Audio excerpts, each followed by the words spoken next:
Climate change is one of the many byproducts of unsustainable development.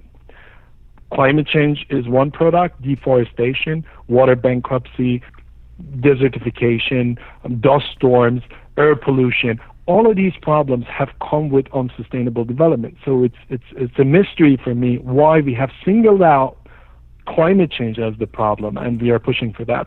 So if you go around the world, like, I've been to places in Africa, we're talking to the African kids who spend hours out of school or, on their daily lives for collecting water. So for a bucket, to get a bucket full and then take it for kilometers and walking for kilometers with that heavy bucket of water. Shall I talk to that kid about climate change as the major thing? Right. Is it even fair to do that? And is it fair to expect the people who are suffering from so many other things to think about climate change as their most important thing? A tremendous eye-opener for me, even in this moment around COVID, was Nicholas Kristof about a month ago in the New York Times wrote about the fact that the prescriptions for how we're supposed to deal with COVID are sort of top down from the Western world as well, or from the developed world, I suppose.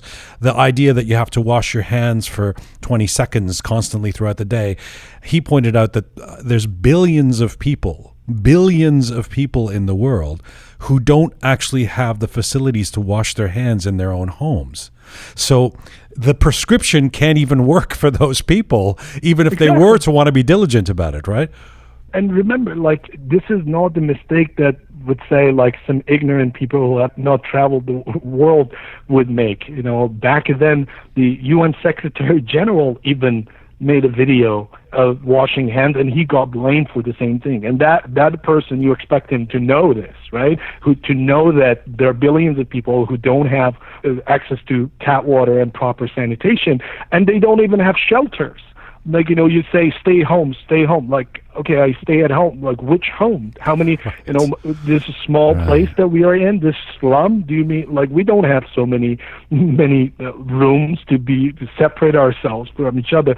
And then the other thing is, okay, we claim, again, being ideal and sitting in our homes in North America and not having sympathy for the rest of the world and thinking that we are blessed that COVID-19 is here. The other thing we say is this virus doesn't discriminate between the poor and the rich.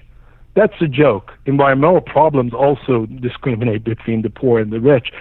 Why? Because right now it's proven to us that the amount of money you have has a good correlation, a strong correlation with your resilience. If your pocket is full, you can stay home longer.